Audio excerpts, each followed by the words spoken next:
Okay, this is going to be a quick review of acid-base titrations. This is something we learned about at the beginning of the year when we talked about solution stoichiometry. You also should have seen this at the end of last year as one of the last labs you did, probably right before, right after the SOL test.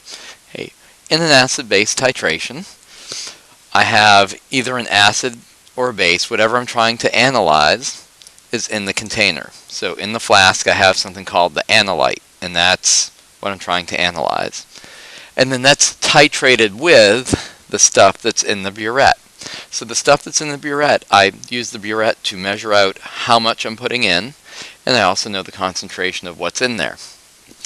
And when I run a titration, the whole point of a titration is to get to the equivalence point. That is the point where I have neutralized all the acid and the base, so I have no reactants. All I have are products. So there's no limiting or excess reagent. I've added just enough of one reactant to totally consume the other reactant.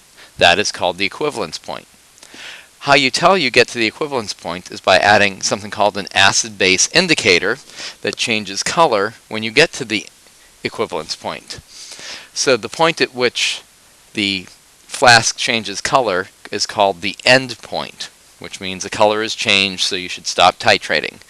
Ideally, the end point and the equivalence point should be the same thing. So if you're working a problem out of a book or on a test or something and it says equivalence point or end point, they're talking about the same thing.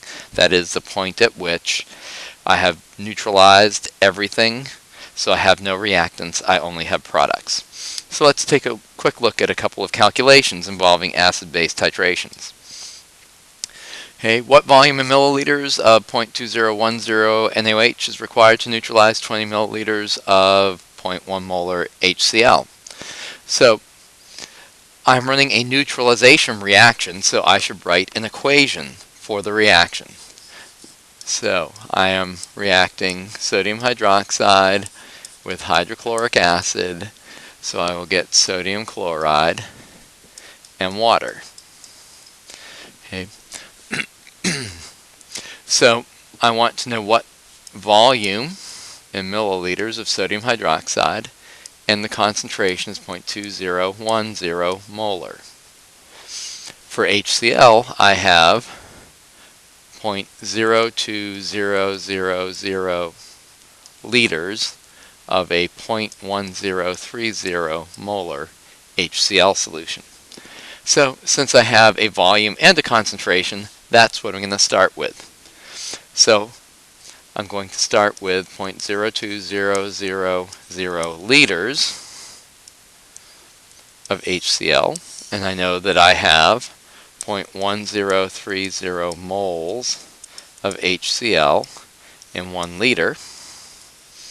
And I know from my balanced chemical equation that 1 mole of HCl neutralizes 1 mole of NaOH. And I know that I have 0.2010 moles of NaOH in 1 liter. So there's my stoichiometry problem. So now I just take out my calculator, 0.02 times 0.1030 divided by 0.2010, and I get 0.010. I can have 4 significant figures, 0.01025 liters, which would be 10.25 milliliters of NaOH, of 0.2010 NaOH. So that's how much NaOH I would need. So again, even though we're looking at equilibrium, when we have a reaction with a strong acid or a strong base, in this case we have both, the reaction is simply a left to right reaction. You need to keep that in mind as we start applying titrations to weak acids and weak bases.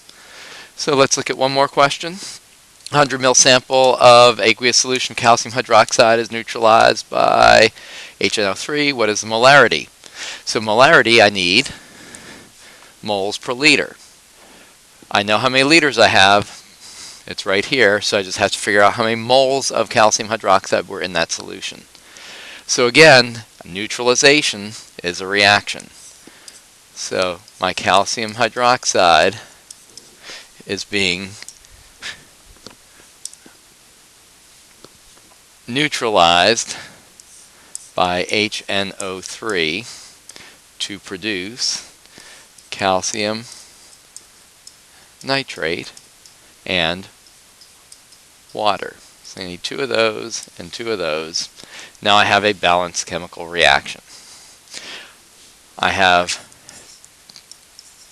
10 milliliters of unknown concentration. I have 23.3 milliliters of 0.02000 molar HNO3. Again, here's a number of moles, so that's what I start with. So 0.02330 liters of a solution. That is 0.0200 moles, 3 zeros, in 1 liter of moles of HNO3. And now my ratio is 2 moles of HNO3 to 1 mole of calcium hydroxide. So that will give me moles of calcium hydroxide. So when I put this in my calculator, I get 2.33, actually 0, because I have 4 significant figures, times 10 to the negative 4th moles of calcium hydroxide. And that was in 10 milliliters, which is 0.01000 liters. So the concentration is 2.33 times 10 to the negative 2nd molar. Or you could write that 0.0233 molar. So that's how you would calculate the molarity of that solution. So that was just a quick review of how the stoichiometry works with acid-base titrations.